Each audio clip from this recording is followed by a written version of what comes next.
दोस्तों आज का हमारा जो लेक्चर है वो मध्य प्रदेश में प्रमुख पर्यटन स्थल पर आधारित है। तो चलिए स्टार्ट करते हैं बिना समय को बेकार किए बिना। तो सबसे पहले हमारा जो स्थल है वो है चंदेरी। चंदेरी का किला काफी प्रसिद्ध है, जिसका निर्माण प्रतिहार राजा कीर्तिपाल द्वारा करवाया गया था। साथ ही चंदेरी में जो किला है उसमें खूनी दरवाजा काफी प्रसिद्ध है। याद रखिएगा, पूछ लिया जाता है खूनी दरवाजा किस किले से संबंधित है? चंदेरी से। चंदेरी जो है वो अशोकनगर जिले के अंतर्गत तो आता ही है। पहले ये गुना जिले में आता था, लेकिन गुने का विभाजन हो जाने के बाद अब चंदेरी अशोकनगर जिले में आता है। अगर आपके पास गुना और अशोकनगर आए तो कंफ्यूज नहीं होइएगा, चंदेरी अशोकनगर जिले के अंतर्गत आता है। चंदेरी साड़ियों के लिए तो विश्व प्रसिद्ध है ही। साथ ही चंदेरी में महासंगीतज्ञ के बैजू बावरा की समाधि भी निर्मित है। चंदेरी में अगर देखा जाए तो जैनियों के 24 मंदिर है। 24 मंदिर नाम इसलिए दिया गया क्योंकि यहाँ पर 24 तीर्थकरों की प्रतिमाएं स्थित हैं। चंदेरी का जो किला है वो तो काफी प्रसिद्ध है ही। साथ ही चंदेरी का एक युद्ध भी हुआ था जो कि आपको याद रखना है। चंदेरी का युद्ध 29 जनवरी 1528 में हुआ था और यह मुगल सम्राट बाबर और मेदिनी राय के बीच हुआ था। काफी प्रसिद्ध युद्ध है। इसके बारे में आपने हिस्ट्री में डिटेल में पढ़ना है, और जिसने नहीं पढ़ा हो वो पढ़ लीजिएगा। यहाँ पे मुझे आपको डिटेल युद्ध के बारे में नहीं बताना है, पर्यटन स्थल के बारे में बताना है। इसके बाद हम देखते हैं खजुराहो। हमारा अगला पर्यटन स्थल मध्य प्रदेश में है, जो कि छतरपुर जिले में आता है। ये रहा हमारा टीकमगढ़ जिला, और ये रहा हमारा निवाड़ी जिला, और ये रहा हमारा छतरपुर जिला। तो खजुराहो जो है वो छतरपुर जिले के अंतर्गत आता है। यहाँ पर कंदरिया महादेव, 64 योगिनी मंदिर और चतुर्भुज मंदिर कुछ प्रमुख पर्यटन स्थल है। ये आपको तीनों ही याद रखने हैं, बहुत ही महत्वपूर्ण है, कई बार एग्जाम में पूछे गए हैं। इसके साथ ही जो खजुराहो के जो मंदिर है काफी प्रसिद्ध है। इनका निर्माण चंदेल राजाओं द्वारा कराया गया था। अगर चंदेलों में भी चंदेल नहीं दिया रहता है तो वो किसके द्वारा? धंग कभी कभी दे दिया जाता है। धंग राजा का नाम है, तो आपको याद रखना है। और अगर सन पूछा जाए तो 950 से 1050 ईसा के मध्य कराया गया था। खजुराहो के मंदिरों का निर्माण महत्वपूर्ण है, ये सारे ही महत्वपूर्ण है, याद रखिएगा। इसके बाद आता है चित्रकूट। हमारा अगला स्थल है चित्रकूट, जो कि सतना जिले में आता है। अगर देखा जाए तो चित्रकूट मध्य प्रदेश और उत्तर प्रदेश के बॉर्डर पर स्थित है, यानी कि दोनों राज्यों में इसकी सीमाएं हैं। ठीक है, और यह प्रसिद्ध मंदाकिनी नदी के तट पर स्थित है। अगर हम देखें तो एक मान्यता के अनुसार बोला जाता है कि चित्रकूट में 3 नदियों का संगम हुआ करता था, यानी कि पवित्र पैश्वनी नदी, उसके साथ ही सरयू नदी और मंदाकिनी नदी, तीनों का संगम यहाँ होता था। लेकिन अब मंदाकिनी नदी ही यहाँ पर उपलब्ध है। सरयू और पैश्वनी नदी यहाँ पर अब लुप्त हो चुकी है, और कुछ लोगों द्वारा कहा जाता है कि सिर्फ नालों के अवशेषों के रूप में यहाँ विद्यमान है। यहाँ पर ब्रह्मा विष्णु महेश ने बाल अवतार लिए थे। ठीक है, चित्रकूट जो है वहां पर महेश्वरी और सती अनुसुईया के यहाँ ब्रह्मा विष्णु महेश अतिथि बनकर आए थे, और यहीं पर बाल अवतार के रूप में काफी समय तक रहे थे।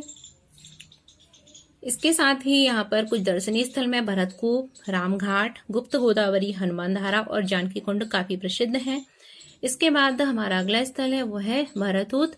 भरतूत भी सतना जिले के अंतर्गत आता है। भरतूत में हमको कुछ स्तूपों के बारे में पता चला है जो कि बुद्ध से संबंधित है, और इनका निर्माण मौर्य काल में कराया गया था। इसके अतिरिक्त भरतूत के बारे में कुछ नहीं पूछा जाता है। ठीक है, ये पूछ लिया जाता है कि भरतूत जो है वो कहाँ पर है, वो सतना जिले के अंतर्गत आता है, आपको याद रखना है। इसके बाद हमारा अगला पर्यटन स्थल है एरण। एरण जो है मध्य प्रदेश के सागर जिले में आता है, और ये सती प्रथा के साक्ष्य यहाँ पर प्राप्त हुए थे। ये पूछ लिया जाता है, सागर जिला तो नहीं, लेकिन सती प्रथा के मध्य प्रदेश में साक्ष्य कहाँ से मिले हैं, तो वो है एरण से, जो कि सागर जिले के अंतर्गत आता है। इसके बाद हमारा अगला पर्यटन स्थल है सांची। सांची जो है वो मध्य प्रदेश के रायसेन जिले में आता है।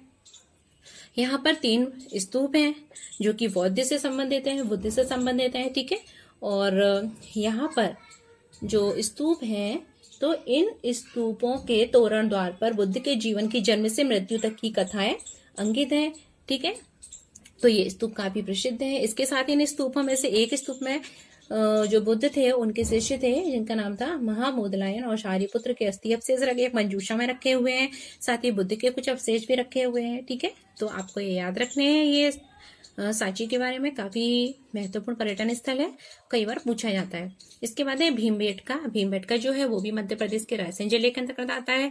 भीमबेटका जो है उसे यूनेस्को द्वारा 2003 में विश्व धरोहर में सम्मिलित कर लिया गया था। भीमबेटका की जो गुफाएं हैं काफी प्रसिद्ध हैं, और इन गुफाओं में पशु पक्षियों और मनुष्यों के चित्र देखने को मिलते हैं और इनमें लाल और हरे रंगों का इन चित्रों में प्रयोग किया गया है। ठीक है, इसके बाद हमारा जो अगला पर्यटन स्थल है वो आता है हमारा आदमगढ़। ठीक है, सॉरी एक और रह गया है, पहले इसको देख लेते हैं, त्रिपुरी। तो जो त्रिपुरी है वो किसके अंतर्गत आता है? ये जबलपुर जिले के अंतर्गत आता है। आपको अगर पोजीशन याद रखनी है तो देखिए, ये रहता है हमारा बालाघाट, बालाघाट के साइड में रहता है शिवनी, शिवनी के ऊपर साइड में रहता है जबलपुर। ठीक है, बालाघाट, शिवनी और शिवनी के ऊपर ही रहता है जबलपुर, जबलपुर के में आता है त्रिपुरा, त्रिपुरी।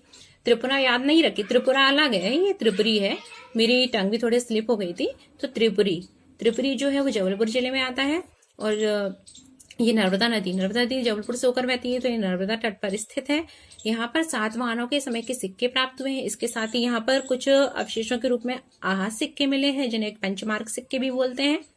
इसके साथ ही यहाँ पर कालेउपतर उत्तरी मृदवांड, जिसे NVPW बोलते हैं, नॉर्थ ब्लैक पॉलिश वेयर।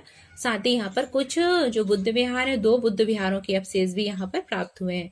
ठीक है, तो ये याद रखिएगा त्रिपुरी। और ये अक्सर यही पूछ लिया जाता है कि कालेउपतर उत्तरी मृदवांड कहाँ से मिले हैं, तो त्रिपुरी से मिले हैं। ठीक है, इसके साथ ही यह त्रिपुरी जो है वो किस जिले में आता है? वो नर्मदा नदी, नर्मदा तट पर जबलपुर जिले के अंतर्गत आता है। बाकी इसमें से कुछ नहीं पूछते हैं, फिर भी मैंने आपको काफी दे दिए हैं पॉइंट इसमें से जो महत्वपूर्ण है, आप याद रख लीजिएगा। उसके बाद आता है पचमढ़ी। तो जो पचमढ़ी है वो किस जिले के अंतर्गत आता है? होशंगाबाद। ये देखिए, ये होता है बैतूल, बैतूल के इधर है छिंदवाड़ा, और इन दोनों के थोड़ा ऊपर ये बैतूल और छिंदवाड़ा से भी कुछ लगा हुआ है।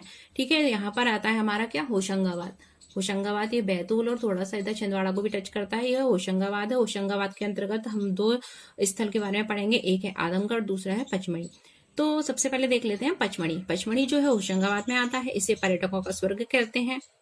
सतपुड़ा पर्वत पर स्थित यह स्थल है पचमढ़ी, काफी प्रसिद्ध है। अगर आपको जाने का मौका मिले तो जरूर जाइएगा। मन भावन स्थल है पचमढ़ी। यहाँ पर कुछ दर्शनीय स्थल जैसे कि पांडव गुफाएं, धूपगढ़, चौरागढ़, अप्सरा प्रपात, रजत प्रपात, संगम, जमुना कुंड, पनार पानी और राजेंद्र गिरी जो है वो कुछ दर्शनीय स्थल है।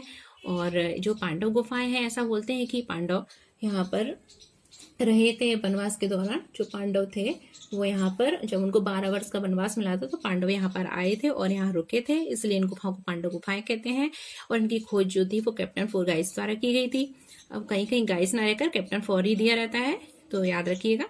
इसके बाद हमारा अगला स्थल है आदमगढ़। तो देखिए, आदमगढ़ जो भी मध्य प्रदेश के होशंगाबाद जिले के अंतर्गत आता है, जो नर्मदा तट पर स्थित है। इसकी खोज जोशी खरे द्वारा की गई थी। और आदमगढ़ में चित्रित शैलकृत गुफाएं हैं। यहाँ से भी हमको गुफाएं मिली हैं, जो कैसी हैं? चित्रित गुफाएं हैं, मतलब गुफाओं में चित्र बने हुए हैं। आदमगढ़ महत्वपूर्ण है, याद रखिएगा, इतिहास में भी इससे क्वेश्चन पूछा जाता है। इसके बाद हमारा जो अगला स्थल है वो है विदिशा। ठीक है, इधर के पूरे हो गए हैं। अब हम देखते हैं विदिशा। विदिशा जिसे वैश्यनगर कहते हैं, यह उदयगिरी की गुफाओं के लिए प्रसिद्ध है। उदयगिरी की टोटल 20 गुफाएं हैं, जिसमें गुफा नंबर 1 और जो गुफा नंबर 20 है वो जैन धर्म से संबंधित है। इसके साथ ही गुफा नंबर जो 5 है उसमें क्या है? बराह की प्रतिमा बनी हुई है, जो कि पृथ्वी को, गोल पृथ्वी है, उसको अपने जो वराह अवतार है वो सींगों पर उनको साधे हुए हैं। ठीक है, इसके साथ ही विदिशा में हेलियोडोरस का गरुड़ स्तंभ काफी महत्वपूर्ण है, क्वेश्चन पूछ लिया जाता है। इसके बाद हमारा अगला जो स्थल है दर्शनीय पर्यटन स्थल वो है अनूप।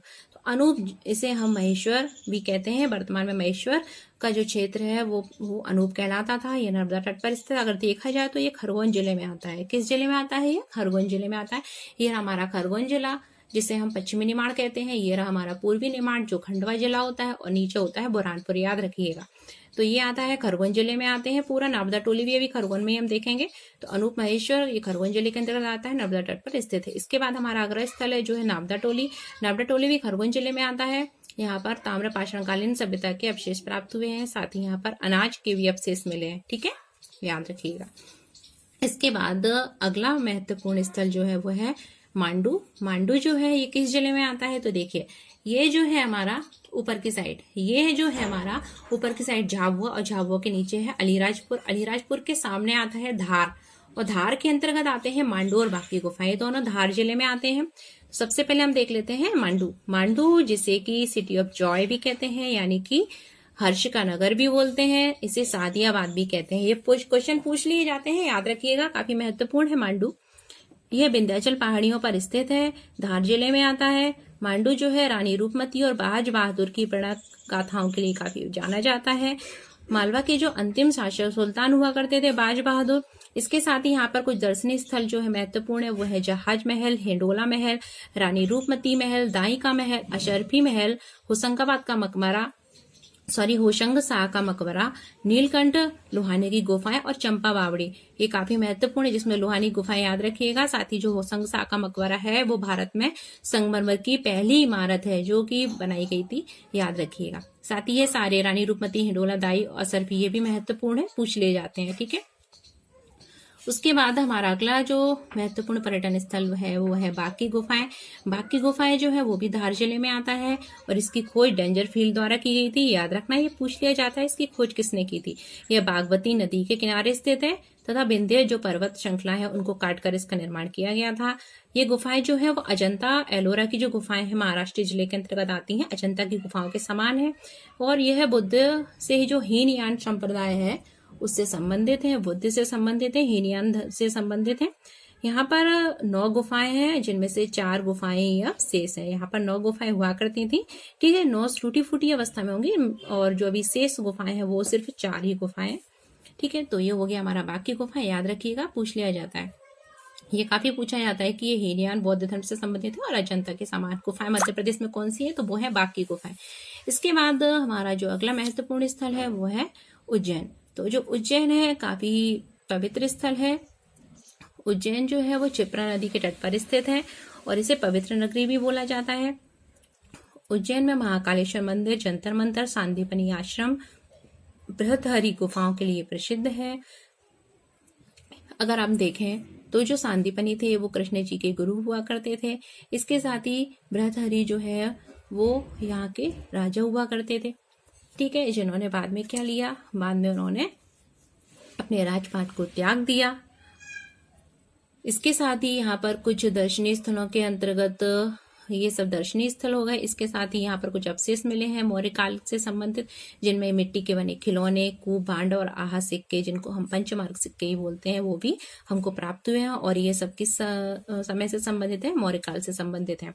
इसके बाद कायथा भी उज्जैन जिले के अंतर्गत आता है। यहाँ पर ताम्रपाषाण काल से संबंधित कुछ अवशेष प्राप्त हुए हैं, जैसे कि 2 कुल्हाड़ियां मिली हैं और तांबे की कुछ चूड़ियां मिली हैं, जो किस समय से संबंधित है, ताम्रपाषाण काल से संबंधित है।